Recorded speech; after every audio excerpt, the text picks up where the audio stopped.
Your Podcast, Your Campus, Your Podcast.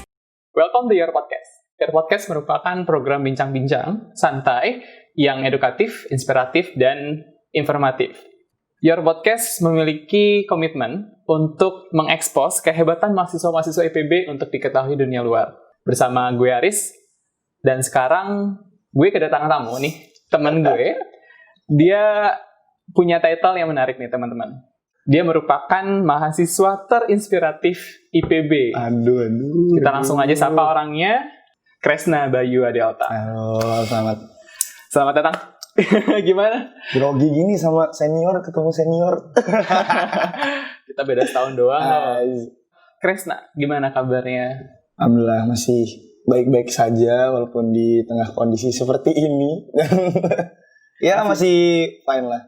Harus balik ke kampus ya? Harus balik di masa-masa ke kampus karena ya kadang kitanya baik-baik saja, cuman orang tua suka khawatir kan.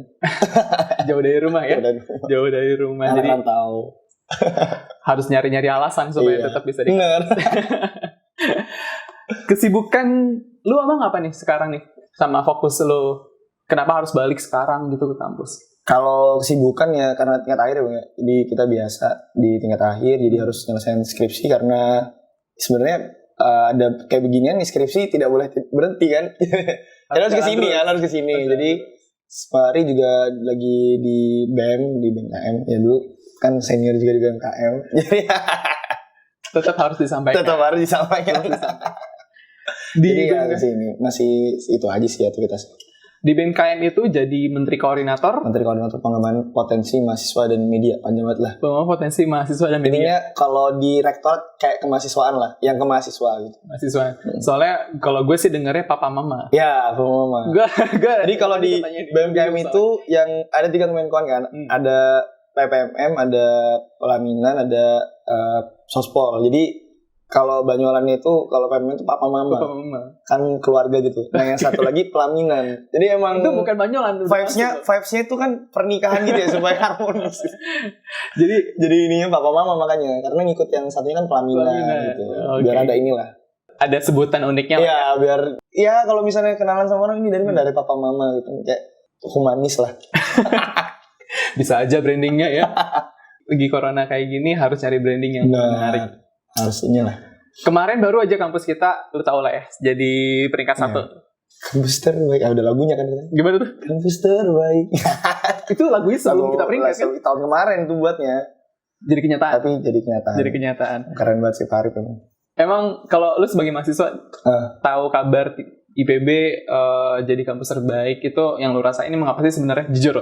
Apa yang lu rasain? Jujur ya. Kalau sebenarnya nggak ngerasain apapun sih sebenarnya. karena emang menurut gue pribadi ya emang dari dulu IPB begitu. Cuman emang tahun ini mungkin Kemendikbud melihatnya gitu. Jadi kalau misalnya emang ditanya ekspektasinya gimana, karena IPB sebenarnya dari dulu emang seperti itu gitu. Cuman mungkin Kemendikbud melihat IPB ini ternyata baru lihat bagusnya itu sekarang. Jadi makanya dapat titel kayak gitu. Sebenarnya ya dari tahun lalu juga ya kayak begini-begini aja sebenarnya kampus gitu. Cuman kebetulan karena mungkin Mendikbud notice baru di expect-nya sekarang gitu. Tapi kan selalu ikut konservasi lo tiap tahun ya. Iya, itulah. Makanya kenapa sih? Iya ada.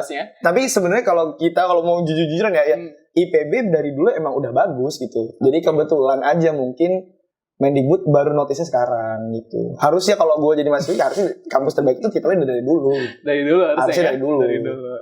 Oke. Gitu. Diminum aja itu kopinya. Enak sih asli. Enak ya? Boleh nambah lagi?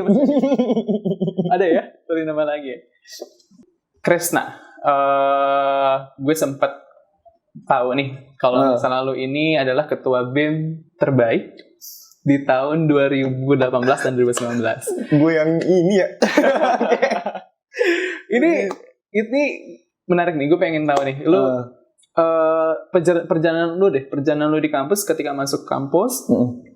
Pengalaman menarik lu lu jadi ketua BEM Fapet itu tahun berapa? Fakultas Peternakan 2019 berarti. 2019. Iya, tahun kemarin. 2019 ya? Oke, jadi ketua BEM terbaik itu tahun 2019 itu. Jadi kalau di Ditmawa itu biasanya ada klasterisasi lagi gitu. Jadi diurutin lagi. Dan itu dikasih tahu di LKMM.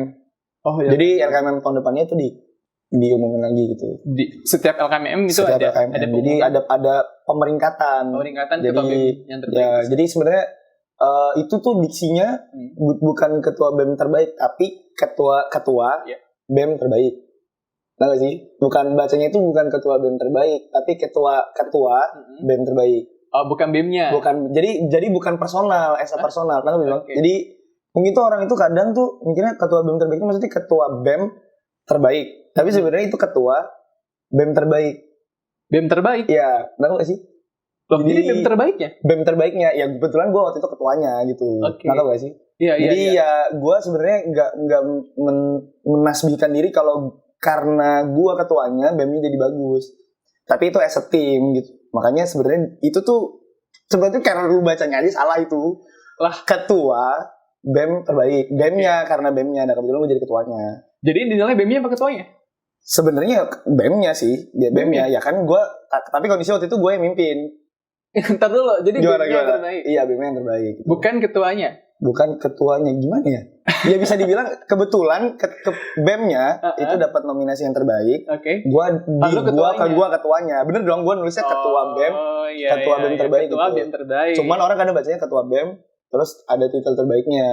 Padahal sebenarnya ketua BEM terbaik. Ini kalau 2019 berarti kan waktu gua masih ngejabat dulu 2019 harusnya BEM KM ikut masuk dong. Nah, nggak tahu tuh klasterisasinya gimana karena itu kan dari Ditmawa kan. Yang ini. Penilaiannya dari Ditmawa. Dari Ditmawa. Oke, berarti gue kalah. Ya, BMKM kalah sama BEM Fakultas. Mungkin BMKM nggak ikutan, mungkin ya. Karena nggak apple to apple dong. Emang nggak tahu? Nggak apple to apple lah. Emang pesertanya nggak tahu? Nggak tahu kita. Serius? Cuman karena di klasterisasi itu cuma dikasih tahu peringkat 5 teratas sama 5 terbawah. Oke. Jadi ya kita, dan itu memang mayoritas emang wilayah. Mayoritas wilayah? Wilayah, jadi emang mungkin ya. Karena nggak apple to apple menurut gue membandingkan BMKM dan BEM Fakultas. Karena ranah kerjanya juga beda kan. Beda. Oke, menarik nih. Dulu lu ketua BEM Fakultas Peternakan. Sekarang Menteri Koordinator Pengembangan Mahasiswa dan Media. Papa Mama lah ya. Biar gampang nyebutnya. Oke, mahasiswa ya. Mahasiswa. Kemahasiswaan. Kayak yang lu rasain bedanya emang gimana nih? Ketika lu jadi BEM di fakultas sama skala kampus nih. Kalau di fakultas tuh apa ya? Ini kalau dari perspektif gue ya, jujur-jujuran itu kalau di fakultas tuh mungkin bekerjanya beda. Bisa kan kalau menurut gue kalau kita bawa idealis di fakultas tuh nggak bisa. Ya nggak sih, kayak bawa idealis nih, kita harus begini tuh. Kita punya visi besar, punya misi besar, nggak bisa kalau di fakultas. Karena by resource emang harus kita akui, nggak semuanya bisa ngikutin kita gitu. Kalau misalnya kita punya impian yang besar ini segala macam, mungkin fakultas nggak bisa memenuhi itu, nggak proper menurut gue. Tapi kalau di BMKM, karena kita beda, kita dari masing-masing fakultas punya perwakilan segala macam, jadi itu bisa mungkin kayak misalnya nih kita mau, wah nanti kita pengen setahun ke depannya pengen bikin gini A B C D. Kalau dilempar ke fakultas, resource-nya tidak akan bisa memenuhi semuanya. Jadi emang kita kadang harus memilih, lebih baik mengevaluasi tahun lalu dan memberikan setidaknya menyamai minimal standar tahun lalu, ketimbang kita mau jump up ke sesuatu yang lebih besar kalau di fakultas. Cuman kalau di BMKM karena mungkin dari luar fakultas dan teman-teman kita baru, jadi itu proper lah, bisa dilakuin. Jadi lebih idealis ya? Iya, kalau di BMKM kita mau idealis tuh masih bisa gitu. Bisa. Pengen ini itu. Cuman kalau di fakultas ya balik lagi ke leluasan hati aja sih sebenarnya. Kekeluargaan mungkin. Iya, lebih ke arah kekeluargaan. Ya? Oke. Menarik banget di sini terkait masalah politik kampus nih ya. Iya. Lu dulu ketua BEM PPK bukan? Ya kan? Ketua BEM tingkat pertama ya, tingkat pertamanya di IPB. Kemudian waktu tingkat 2-3-nya jadi ketua BEM di fakultas. Tingkat 2 itu di Kadep Kastrat. Oh, di departemen? Iya, di departemen. Departemen apa nih? Departemen Kastrat.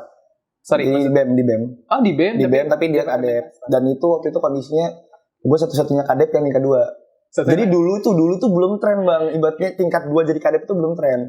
Lu jadi Kadep? Kadep di tingkat 2 jadi Kadep, dan itu baru pertama kali mungkin buat sejarah fakultas. Karena dulu itu biasanya emang tingkat 3. Setingkat sama ketua BEM-nya. Oke, terus kenapa bisa? Di close rank. Oke, berarti memang diminta secara personal untuk mengisi posisi itu. Artinya lu qualified untuk posisi itu? Nggak tahu ya, mungkin buat sudut pandang ketua BEM-nya gitu.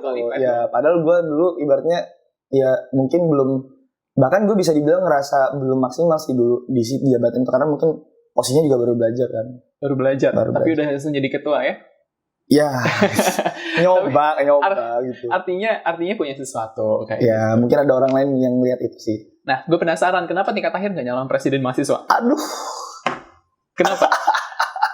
Ketua ini kayaknya sebuah pertanyaan, ini podcast tuh ada pertanyaan ini gitu loh. Ya iya loh, gini loh. Pertama lu ketua BEM tingkat pertama itu satu angkatan semua fakultas loh. Benar. Sama apa bedanya ketika lu tingkat akhir, lu kenapa nggak jadi presiden mahasiswa? Sebenarnya gini sih Bang, kalau gua tuh pertama gini, kalau gua maju ya, punya pikiran buat maju. Kalau di tingkat 1 itu pertama gua maju kenapa jadi ketua BEM, karena buat gua nggak ada pembelajaran maksimal yang bisa gua dapetin kalau gua nggak jadi ketua. Berarti kalau gua jadi event, gua jadi siapa, jadi kadep tuh pembelajarannya nggak akan sebesar gue jadi ketua.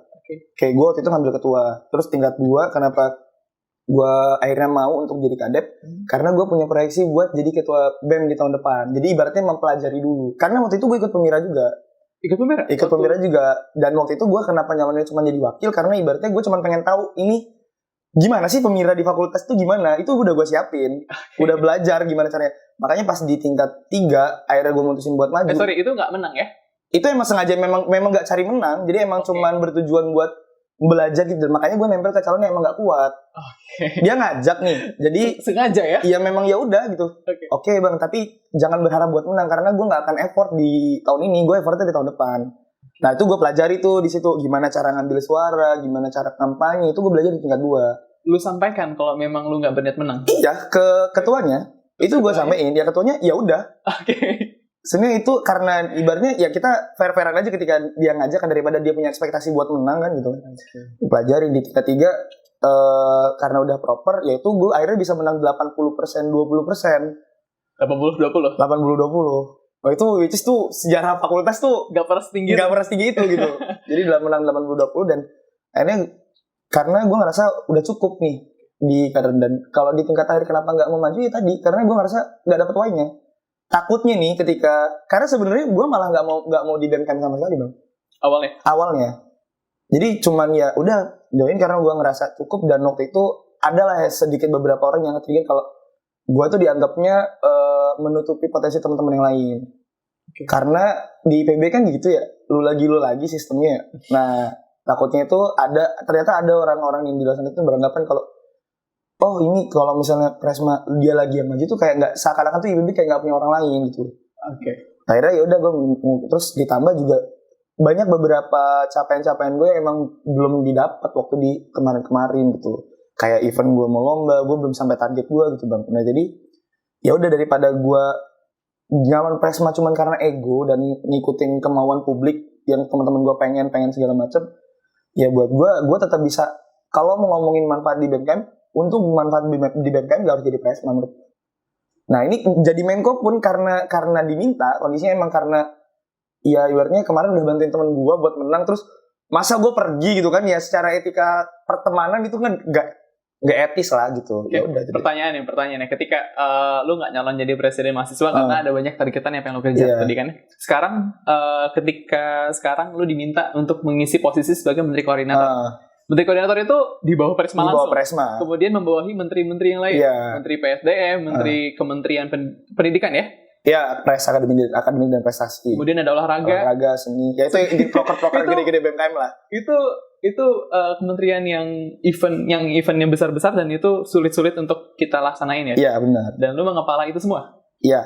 Termasuk media sekarang masuk di... Iya, sekarang media di bawah. Apakah lu tidak sama aja, kenapa lu nggak maju sekalian jadi Presma kalau kayak gitu? Karena menurut gue pertama gini, pertimbangan untuk majunya itu lebih ke tanggung jawab sih Bang, tanggung jawab moral. Menurut gue kalau lu jadi seorang Presma, lu harus ada di kampus. Bener gak? Sekarang berarti kalau lu menteri koordinator iya, di kampus. Menteri koordinator misalnya pergi nih ya, kayak gini nih bikin podcast, gue tetap bisa kontrolin anak-anak gue dengan remote gitu. Presma nggak bisa? Tapi Presma itu moral Bang, moralnya harus di kampus. Enggak bisa. Misalnya Presma lomba ke luar negeri nih, ya sebenarnya nggak salah kan, cuma secara moral kok Presmanya di luar negeri. Jadi lebih ke arah moral sebenarnya. Kalau untuk tanggung jawab ya semua menteri pun ya tanggung jawabnya tetap tinggi gitu. Cuman ya itu gue mikirin sisi moralnya gitu. Jadi gue tetap kayak kemarin misalnya gue lomba di Unila, lomba nasional, gue nggak ninggalin BEM-nya secara ini, tapi gue tetap kontrolin remote. Waktu itu gue ke Makassar juga, ikut mentor gue ke Makassar. Ya gue tetap remote juga, tapi secara beban murid, tapi Presma kalau mau kayak gitu nggak bisa. Nggak bisa ya? Bener gak? Lu gak mau ambil bagian itu? Iya, itu part yang menurut gue tetap bisa kejar mimpi-mimpi gue, tapi gue nggak meninggalkan BMKM secara ini gitu. Kemarin tadi lu nyebut soal lomba ya, kemarin ikut lomba-lomba di mana, di Di Unila? Unila, kemarin di Makassar, terus ke Jogja juga.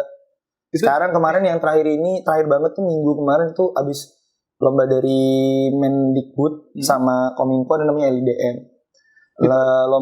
Lomba inovasi digital mahasiswa. Jadi kayak PIMNAS cuman versi medianya gitu. Medianya. Dan kemarin beliau jadi juara 3. Juara 3. Oke. Yang senasional. Senasional. Itu kayak PIMNAS soalnya dia grade-nya Belmawa kan dia. Belmawa, di bawah Belmawa. Jadi di bawah Kementerian Pendidikan. Enggak, Mendikbud. Di Lampung Unila menang. Unila menang juara 2 waktu itu. Balik ke rumah dong itu. Iya, sekali balik ke rumah. Sekali balik ke rumah. Oke. Ini pasti ada hubungannya nih soal apa ya? Lu menjadi mahasiswa terinspirasi IPB. Gue yang ini ya gue yang dengarnya aja gini. Poster lu tuh, muka lu tuh sering muncul di mana-mana loh. Ketika gue buka sosmed, muka Kresna. Lu banyak ngisi program kan ya? Iya. Jadi pembicara, moderator, pokoknya macam-macam. Itu selalu di bawah title-nya itu mahasiswa terinspirasi IPB. Iya. Itu menarik perhatian gue. Sejujurnya itu menarik perhatian gue, dan gue kan nggak begitu mengenal lu nih. Ya kan, kita beda zaman lah ya. Gue agak lebih dulu sedikit. lu agak muda sedikit. Walaupun dari muka kan mudaan gue ya. Iya. No offense ya. Oke. Mahasiswa terinspirasi IPB itu definisinya apa sih? Nah, sebenarnya gue juga nggak sama sekali expect sama sekali sebenarnya. Jadi kalau ibaratnya ditanyain kenapa apa sih mahasiswa inspiratif itu, sebenarnya secara definitif tuh dulu gue nggak tahu apa-apa soal itu, Bang. Terus tiba-tiba karena mungkin kan ada Pak Presi kan, betul, Pak Presi, dan masuk nominasi, gue baru pelajari itu, ternyata ada nominasi ini gitu. Pekan apresiasi IPB. Jadi itu di ini ya? Ada programnya gitu. Kalau gue mendefinisikan mahasiswa inspiratif itu ya sebenarnya ngomongin apa ya? Pertama mungkin karena dikenal dan mungkin orang-orang anggapnya gitu punya, ya bisa jadi karena nggak mungkin kalau nggak famous. Ibaratnya mahasiswa inspiratif kalau nggak dikenal publik ya dari mana sisi ininya kan? Oke, syarat satu famous kayak. Lanjut. Ya mungkin itu ya. Terus kedua, waduh ini susah juga nih. Terus inspiratif mungkin buat orang-orang yang kenal gua, mungkin ngelihat gua yang apa ya, berusaha nge-branding. Karena gua tuh punya idealis gini. Gua nggak punya second akun, Bang. Oke. Gue nggak punya second akun, gue nggak punya close friend. Jadi ya apa yang kalian lihat di Instagram gue ya itu dari realnya gue gitu. Kalau even gue suka Korea, gue bakal nunjukin gue suka Korea. Kalau gue suka bola, gue bakal gue suka Korea gitu. Lu nunjukin emang? Iya, gue nunjukin. Gue suka nonton drakor, gue nunjukin. Gue suka denger lagu Korea, gue tunjukin gitu. Itu followan gak sih? Followan, Bang, nggak mungkin. Mungkin lu algoritmanya lagi difokus di angkatan lu mungkin. Oh gitu ya. Lu kan ada tingkat kan nih. Beda ya. Beda fokus followan lah gitu. Tapi follow kok, gue juga follow lu kok. Gue nggak tahu lu suka Korea. Oke. Jadi drakor segala macam, dan menurut gue ya gue mau berusaha menunjukkan kalau ya buat jadi diri lu di kampus, even lu ketua ormawa ataupun sosok yang dikenal, ya bukan berarti lu nunjukin ke publik kalau lu itu nggak boleh berbuat yang sesuka lu gitu. Menurut gue ya itu hak gitu, dan mungkin teman-teman gue ngerasa ya gue itu kayak begitu gitu. Jadi ya gue tetap bisa nge-influence dengan cara gue sendiri dan metode gue sendiri gitu. Berarti mahasiswa inspiratif ini dipilih oleh? Nah itu gue nggak tahu nih, karena gue sistemnya waktu itu nggak ini, Bang, di wawancara. Jadi dari BEM gue itu kan di koneksi ini, jadi suruh bikin nominasi gitu, tapi sifatnya itu diajukan dari wilayah masing-masing. Maksudnya mengajukan nominasi siapa diajukan aja? Jadi dari bidang akademik dan prestasinya itu ngajuin nama-nama dari setiap fakultas. Nah mungkin gue waktu itu masuk dan didaftarin. Nah itu ada proses-prosesnya tuh. Disuruh bikin esai waktu itu, ya gue bikin karena emang diminta kan waktu itu dari dia. Jadi nggak ada syarat tertentu, tapi harus dinominasikan oleh fakultas. Dari fakultas. Diajukan namanya siapa? Kayak simpelnya dulu kayak sistem pemilihan duta yang awal lah. Duta itu kan sebelum dibuka di oprek dulu kan diajukan ya. Mapres juga kan itu kan diajukan. Nah sistemnya kayak gitu sama. Tapi nanti udah masuk namanya, ada proses-proses gitu. Tapi Mapres itu kan ada ininya, ada syaratnya. Nah iya, ini kita nggak tahu, tiba-tiba namanya udah masuk. Oke gitu? Iya, bener-bener literally nggak tahu, terus tiba-tiba namanya masuk, terus dihubungin kita dari panitia Pak Presi mau minta kamu ngelengkapin ini kayak misalnya CV segala macam, habis itu suruh bikin esai. Bikin esai. Udah tuh tiba-tiba pengumuman 5 Esai besar. tentang apa tuh? Waktu itu manfaat dan kepemimpinan. Jadi ngomongin kepemimpinan dari manfaat dari kepemimpinan. Kalau yang gue yang diminta ya, mungkin sudut yang anak-anak yang lain yang 5 itu mungkin beda sih. Masuk 5 besar kemudian? 5 besar terus tahu-tahu diumumin. Dan kondisinya waktu ini, gue mau cerita terus story banget nih. Kondisinya waktu pengumuman itu, gue lagi rapat di Kopi Sentrum dan itu diburu-buru sama panitia buat dateng. Itu pengumuman di mana? Pengumuman di GWW. Itu lagi acara kan? Iya lagi acara. Gue nggak di tempat. Lu nggak ada di Nggak di tempat karena dari panitia itu minta kan ada 5 tuh nominasi. 5-5-nya tuh harus di GWW bang ceritanya. Nah gue tuh nggak ada di situ karena kondisinya ya gue ngapain datang, orang gue nggak akan menang. Gitu loh. Gak gue gitu expect gue kan. Gue di Kopi Sentrum. Gue ngobrol rapat ini, gue rapat waktu itu ngopi-ngopi segala macam sampai dijemput panitia. Dijemput panitia literally cuma bener-bener. Nah, gue kan bingung. Kenapa kalian buru-buru untuk menjemput gue? Emang kenapa harus datang nominasi? Orang nominasi juga belum tentu menang. Lagi di Kopi Sentrum. Iya, gue bilang kayak gitu. Gue ini kenapa panitia ini? Akhirnya pas dan gue kondisinya di saat nominator itu pakai baju dress yang cewek terus pakai jas. Gue tuh cuman pakai baju sholat Jumat dulu yang koko yang serius dulu? Iya beneran. Itu yang baju panjangnya 3/4. Oke. Jadi gue datang ke sana, ya udah masuk terus tiba-tiba diumumin gue menang. Terus gue maju ke panggung. Terus tuh sambutan? Enggak, untungnya enggak ada speech ya. Jadi cuman dimajuin ke depan terus abis itu sama Bu Yatri dikasih kasih apa segala macam piagam gitu, plakatnya gitu sama hadiah gitu. Oke, untungnya enggak speech. Itu malu banget gue kalau speech itu pakai baju 3/4 gitu-gitu kan. Itu penghargaan formal dari kampus ya? Iya. Ya? Oke. Dan gue ya karena gue nggak expect, bener-bener nggak expect sama sekali. Iya, karena di situ lawannya Mapres. Ada Mapres, Baik Nabila. Terus ada Sairi itu dia punya YouTube. Terus dia juga influence juga di Fema dia influence. Ada koordinator duta. Tapi sih gue mikir, gue tuh siapa sih gitu? Kok tiba-tiba ya lu ketua gitu. BEM waktu itu kan? Tapi nih bang, coba lu dah. Ketua BEM itu mungkin tidak se-famous Mapres lu. Bener gak? Lebih famous ketua BEM lah. Enggak bang. Buat anak-anak IPB secara umum. Karena kampus kita itu literally terkenal karena akademiknya dong. Otomatis yang jadi acuan besarnya pasti Mapres. Lah ini Mapres masuk nominasi. Terus semua orang teman-teman gue bilang, lu nggak akan menang, orang ada Baik Nabila, udah ada si Arif Ilham. Ketua BEM lu doang? Gue doang. Lu yang masuk. Tapi lu punya prestasi yang lain dong? Iya mungkin tadi lomba-lomba lu juara. Lomba-lomba segala macam. Mungkin orang ngeliatnya ke sana sih. Menurut gue. Panelnya lu nggak tahu siapa? Nggak tahu. Yang wawancara lu siapa? Nggak tahu. Pokoknya nggak ada wawancara. Jadi benar-benar literally terus mungkin kayak survei mungkin ya. Mungkin kalau gue analisis gue mungkin dia survei gitu. Nanya-nanya ke mahasiswa gitu. Apa yang lu rasain ketika lu dapet title ini nih, mahasiswa terinspiratif IPB? Beban bang. Karena gue susah membedakan orang-orang yang dalam tanda kutip menyepelekan gue. Dalam artian, wah ini nih mahasiswa inspiratif. Itu buat gue kadang karena gue masih ngerasa gue belum pas buat ngambil titel itu, beban nih gue. Sejujurnya. Jadi kadang orang nganggapnya, wah dengan dapet titel ini, lu dapat ini. Menurut gue apa ya? Karena gue dari awal emang nggak nyari titel ke situ. Tapi pas gue dapet tuh malah beban. Secara pribadi malah beban. Mungkin itu penilaian dari lu aja kali. Menurut gue masih banyak orang lain kok yang harusnya itu dapat titel itu gitu.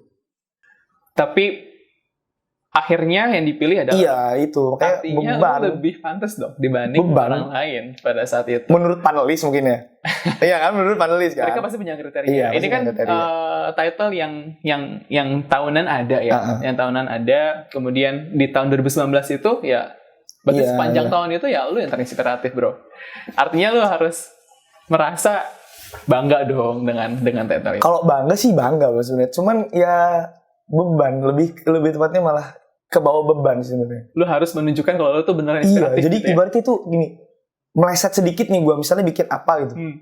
Karena orang nganggapnya udah begini, jadinya ngerasanya kayak, kok masih inspiratif begitu sih? Okay. Jadi kayak seakan-akan tuh ya kalau udah dapet titel, ya entah titel apa lah, mahasiswa prestasi apapun, itu membuat lu tidak sebebas dulu.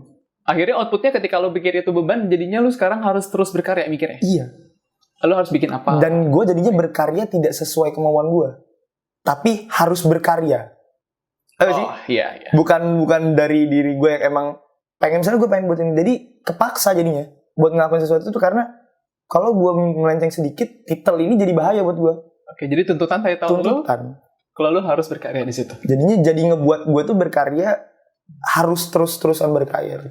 Tapi lu seneng? Gitu. Ya seneng sih, maksudnya di berarti ya berkarya emang passion gue di situ gitu ya. Mau gue mau ngapain tuh passion gue di situ. Cuman feel-nya jadi agak beda sih sekarang. Jadi keharusan lu ya. Jadi ibaratnya jadi harus. Bicara soal inspiratif nih. Kemarin kan lu kirim CV ke gue nih ya. Kirim CV, gue sempat kaget tuh pas gue baca CV-nya. Buset, banyak banget. Betul-betul lu kelewat aktif kayaknya di kampus. Gue nggak habis pikir gitu. Ini ada behind story-nya tuh Bang. Kenapa bisa gitu? Gimana? Jadi gue termasuk orang yang mau masuk kampus, mau masuk IPB itu emang dari awal. Dari awal lu dari niat SMA pengen IPB. Pengen IPB karena bapak gue itu S3-nya di sini. Waktu gue SMA, bapak gue lagi S3 di sini. Lu S3 tinggal IPB. di sini? Enggak, jadi waktu itu ceritanya kronologinya bokap itu dapat S3 di sini. Okay. Nah, ibu gue nggak mau ditinggal. Jadi akhirnya kita pindah ke sini. Terus adek gue pindah juga. Lu pindah kan? Iya, pada akhirnya gue pindah ke sini. Jadi kondisinya tuh gue pindah ke Bogor karena sebenarnya keluarga gue nggak mau pisah gitu. Bapak gue S3 gitu. S3 dan akhirnya gue mau nggak mau dong harus. Dan gue belajar mencintai IPB itu dari kelas 11. Oh itu SMA lu di sini? Enggak, SMA gue belum tuh ceritanya. Jadi gue nggak pindah dulu. Jadi gue masih studi dulu di Lampung. Di saat keluarga gue tuh pindah ke sini. Jadi ibaratnya gue sekolah dulu di sana. Tapi karena menuntut dong. Keluarga gue udah di sini kan. Masa gue nggak kuliah di IPB gitu kan? Nah belajar untuk ini, search segala macam. Tapi IPB itu baru menerima gue di UTM. Jadi gue SNM nyoba IPB, SBM gue nyoba IPB, PIN gue nyoba IPB, segala macam. Tapi IPB itu baru nerima gue di jalur terakhir gitu. Jadi, nah gimana menurut gue, dan gue waktu itu bertekad, gue mau nunjukin lo gue tuh siapa. Gue tuh punya kualitas dan IPB itu gak boleh giniin gue gitu loh. Nah dari sana lah cikal bakal itu yang ibaratnya gak bawa gue sampai sekarang gitu. Gue tuh pengen nunjukin kalau mungkin di luar sana banyak orang-orang kayak gue yang mungkin IPB itu gak notice cuman gara-gara mungkin prestasi di SMA gue kurang. Prestasi di SMA lu kurang? Iya mungkin ya. Karena gue dulu di SMA tuh fokus gue memang tetap di non-akademik tapi gue menyepelekan akademik gue sih bisa dibilang. Tapi kan jalur UTM itu lu harus tes tulis. Iya. Artinya lu bisa masuk dengan akademik. Iya. Maksudnya literally mungkin kayak SNM harusnya kalau gue punya prestasi itu IPB ngambil gue harusnya dari SNM dong. Gitu loh. Oh jadi memang SNM lu? Iya mungkin gue SNM gue gak lewat, SBM gue juga gak masuk, ini segala macam. Akhirnya gue pengen buktiin aja sih ke kampus kalau lu tuh gak boleh mengginikan orang-orang yang kayak gue nih. Jadi lu membuktikan dengan semua prestasi lu yang lu buat segitu gitu. Banyaknya? Iya. Mengharumkan nama IPB. Itu cara gue balas dendam sih bisa dibilang gitu. In a good way? In a good way. In a good way. Saya daripada gue mencak-mencak segala macam, julid segala macam ya gue tunjukin kalau IPB itu salah nilai gue di awal. Kalau lu ternyata berlian. Iya, maksud gue kalau nih ternyata jalur terakhir IPB nggak nerima gue, nggak ada. Gue bisa jadi bakal bersinar di kampus lain gitu loh. Maksudnya gue pengen nunjukin itu gitu. Itu sih yang jadi dasar gue kenapa gue ada segala macam dan gue nggak kalau ada anak IPB minta tolong ke gue itu gue sejauh ini sih belum pernah di tahap untuk nolak. Kalau gue bisa misalnya minta disuruh bikin podcast kah, kayak misalnya gini atau terus ditanyain misalnya mau segala macam. Iya, gue berusaha untuk gak menolak bang. Kalau dia anak IPB, tapi kalau misalnya anak kampus lain, ya gue mikir-mikir 2 kali sih. Bicara tadi jalur UTM, menarik nih. Rata-rata orang-orang yang menginspirasi di kampus itu dari jalur UTM loh. Lo tau gak sih? Enggak sih, gak tau. Gak tau. Ini mungkin info yang baru sih buat gue. Gue jalur TM. Emang gue menginspirasi? Enggak. Gue jalur TM. Kemudian itu Bang Kuci. UTM juga ya? UTM. Oh. Gitu. Banyak orang-orang yang di atas gue itu jalur UTM semua.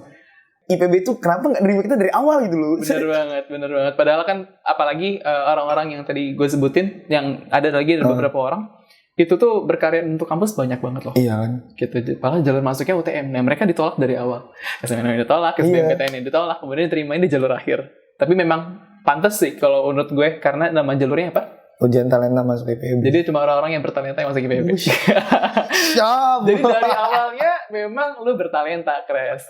Dari situ sih, dari situ.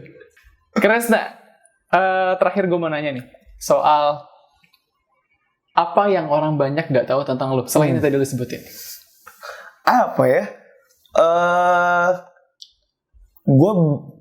Gua itu lumayan bingung sama perspektif orang ke gua yang bilang gua pencitraan. Ada orang yang ngomong gitu? Banyak. Serius? Iya. Perasaan Dan ini ada dua ya, yang nggak mungkin orang nggak tahu banyak dari gua. Yang pertama itu, gua kadang sendiri tuh suka bingung kalau orang bilang gua ini pencitraan sih. Entah bercandaan entah gimana ya. Tapi menurut gua itu kalau udah tercetus jadi bercandaan berarti dia sempat berpikir, gitu. Yang kedua, yang nggak banyak orang tahu dari gua pernah di titik gue hampir di DO. Kapan? Nah, gue gak tahu kan. Serius dulu? Nah ini kita dulu yang pertama nih. Okay. Yang pertama. Jadi kalau buat yang masalah pencitraan itu gue, padahal gue nggak punya saingan akun. Oke. Gue nggak punya close friend dan gue berusaha menunjukkan ke publik kalau ya yang lu lihat di Instagram gue ya, literally itu emang gue gitu. Dan gue bingung kadang ada orang yang bilang gue pencitraan. Karena gue berusaha nggak menutupi sisi lain gue gitu. Kalau di Twitter, kalau lu follow Twitter gue bang, ya gue kalau sampai di Twitter gue nggak pernah pakai akun alter. Gue selalu pakai akun pribadi gue. Saya kalau mencaci orang itu, ya gue pakai akun pribadi gue. Lu lakuin itu? Dia. Kayak misal dengan apa Twitter yang ibaratnya toksik ya. Okay. Terus gue serang dia itu pakai akun alter, gue serang pakai akun utama gue. Jadi gue berusaha untuk menunjukin kalau nggak semua lo tokoh publik itu yang lo kalian kenal di kampus itu, orang-orang yang terkenal di kampus itu. Mereka juga punya sisi lain yang gak kalian tahu gitu. Tapi gue berusaha menunjukkan sisi lain gue itu ke publik. Tapi mungkin publik ngeliatnya oh ini gitu. Orang kiranya pencitraan. Iya, padahal ya gue memang begitu orangnya. Maksud gitu. lo adalah hanya menunjukkan diri lo. Justru orang-orang lain itu banyak yang the real pencitraan yang kalian anggap tidak pencitraan gitu loh. Definisi pencitraan apa sih? Menurut gue pencitraan itu menunjukkan sesuatu yang gak yang bukan sesuatu yang ibaratnya dia cuma menunjukkan sesuatu yang baik aja ke publik gitu. Misal nih, pas gue publik kalau gue suka Korea, gue dihujat loh bang. Apaan sih ini kok ketua ormas suka Korea? Ya terus menurut gue, ya emang kenapa? Gue juga manusia kok, maksudnya gue juga punya ketertarikan ke sana gitu. Dan menurut gue nggak masalah kalau gue nonton drakor kan. Nah tapi publik bilang wah ini pencitraan nih gini. Ya gue juga bingung lah. Emang kenapa gitu? Padahal banyak orang-orang di luar sana yang justru menyimpan informasi-informasi yang dalam tanda kutip citranya negatif itu di akun pribadi, akun keduanya mereka gitu. Atau mungkin maksud orang-orang panca sosial kali. Ya itu kan, gue bingung maksudnya ya lu pada yang follow gue kok gue nggak minta kan sebenarnya kan. Ya? Iya kan maksudnya ya kalau nggak suka ya silakan unfollow gitu loh. Kenapa harus repot? Itu yang pertama. Kalau yang DO nih dulu gue pernah dapet IP 2,4 semester 3. Semester 3 2,4? Iya semester 3 2,4 dan waktu itu kondisinya gue juga dicaci dosen-dosen gue dan banyak ini karena gue waktu itu sibuk nolongin temen-temen gue. Jadi kan kalau PPKU itu ada yang mau DO itu. Yep. Nah, dulu gue berantem sama dosen dan aspar-aspar gue gara-gara ngebelain temen gue dan ngotot. Karena gue dapet informasi, nilai dari departemen itu bisa menyelamatkan teman-teman yang di PPKU. Lu pernah dengerin sebenarnya, ya kan? Gue ngotot banget. Karena gue punya temen, sekarang udah gak kuliah sih. Udah di DO temen gue. Dan gara-gara gue ngotot dan ngebawa itu ke komdik gue, itu gue sempat dicecar dan diancam buat di DO karena kamu mau nyelamatin dia atau kamu yang di DO gitu. Gue sempat ada omongan kayak gitu. Karena gue tetap begitu ngototnya buat belain teman gue bang. Belain apa sih? Belain supaya nilai dia itu naik gitu. Dan gue tuh dengan cara? Ya ngotot ke departemen. Jadi nilai departemennya itu harus didongkrak biar IPK-nya tuh naik gitu loh. Tapi kalau anaknya nggak sanggup gimana? Anaknya mah pengen bang. Ya anaknya nggak sanggup untuk memang nggak mampu. Iya, cuman kan ya kita literally temen kan. Maksudnya gue ngebelain temen gue dong supaya tetap bertahan di fakultas gitu. Dikasih kesempatan maksudnya. Iya, udah sih Pak gini kasarnya kayak gitu. Udah sih Pak ini naikin tapi kamu ini masih tingkat 1 udah gini. Nah, itu akhirnya berdampak yang jangka pendeknya tuh ke nilai-nilai gue. Karena di citra gue di dosen waktu itu sempet drop gitu, sempet jelek. Sampai di semester 3 itu paling absurd banget lah di hidup gue di IPB tuh. Terus gue dituduh malsuin tanda tangan dosen. Dan tanda tangan di? Dan jadi gue ada surat nih, ada surat. Gue udah dapat approval dari dosen gue gitu buat ini tanda tangan. Dan gue izin dulu waktu itu ke dosen gue. Kan dosen nggak bisa ditemuin. Yeah. Gue tanda tangan lah. Mem itu persetujuan dan gue kirim ke dosen terkait. Sama komdik gue dituduh buat masukin tanda tangan. Padahal itu memang dosennya sudah setuju gitu. Dan itu nggak dikonfirm ke dosennya. Gue dipanggil bang. Terus? diancam ini kalau kayak gini ini segala macam DO segala macam. Untung gue diulain dosen gue. 2 kali gue diancam DO. Di semester 3 dan itu bener-bener menurut gue semester yang paling ancur-ancuran sih buat gue gitu. Tapi sekarang lu di sini. Udah mau lulus? Udah mau lulus, alhamdulillahnya. Dan gue pernah juga, maksudnya ngerasain di saat orang-orang dapet IP 4, gue juga pernah dapet IP 4. Wah, serius? Kapan? Semester 7. 7 berapa SKS itu? Berapa ya? Surplus itu lebih karena gue ngambil SC sih. Ketolong karena gue ngambil SC Ilkom. Ilkom? Gue Ilkom ngambil 3 matkul waktu itu. Buset, 3. Oh, berarti semester 8 berarti. Itu susah loh. Iya, ya passion. Tapi lu dapetnya A. IP-nya 4. IP-nya 4. Ya, jadi berarti gue bisa ngomong, lu dapet IP 4, gue juga pernah dapet gitu. Tapi lu pernah nggak IP 4 dapet IP jelek gitu? Gue pernah dapet IP jelek. Pernah dapet dua-duanya. 2,4, jadi pernah ngalamin dua-duanya gitu. Jadi nggak kaget. Selain lu memang ada alasan ketika IP lu jelek, lu punya alasan tadi yang udah lu ceritain. Tapi gue nggak eksklusif sih, gue emang waktu itu emang ya tahun terburuk gue aja sih, emang lagi apes aja. Dan lu buktiin lu bisa lebih baik. Oke, terima kasih Kresta untuk bincang-bincangnya pada hari ini. Gue ada sedikit souvenir buat Kresta nih. UR. Ya, jadi sebenarnya podcast ini adalah salah satu linear program dari University Resort, ya, pelopor apartemen mahasiswa terpadu pertama di Indonesia. Gitu. Dan tadi kan di awal udah gue sebutin kalau memang podcast ini bertujuan untuk mengekspos kehebatan mahasiswa-mahasiswa IPB untuk dunia luar. Harusnya gue nggak duduk di sini nih. Semua title yang udah lu sampaikan ya, yang udah lu dapat selama 4 tahun terakhir di IPB itu sudah cukup membuktikan lu pantas duduk di sini, bro. Alhamdulillah. Lu orang pertama yang datang sini. Masih ada yang menilai lah. Yang menilai bukan lu kan? Iya. Lu nggak minta dinilai kan? Orang yang menilai dan orang bilang lu pantas, coy. Alhamdulillah. Oke, jadi ini ada sedikit kenang-kenangan dari Your Podcast. Dibuka. Your apa you are? Your Podcast. Oh, Your Podcast. Ya. Sip. Oh, ini di balik ke belakang. Ini semoga jadi doa ya buat gue untuk bisa memakainya dengan pas karena kenapa? Oh, gede ya? Nggak apa-apa. Ya ini jadi doa. Soalnya lagi nge-gym juga sekarang, Bang. Biar badan lu gede.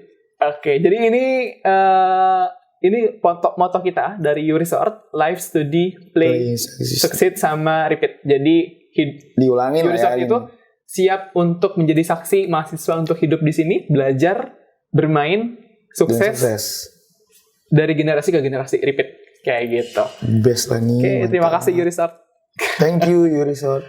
Oke, ini boleh start diambil. Mau langsung pakai? Oke. Ribet ya? Gimana pakai? Ribet ya? Oke. Gimana? Coba aja deh. Hah? Tapi kalau ukurannya segini, harusnya bisa langsung masuk sih. Langsung masuk ya? Coba aja.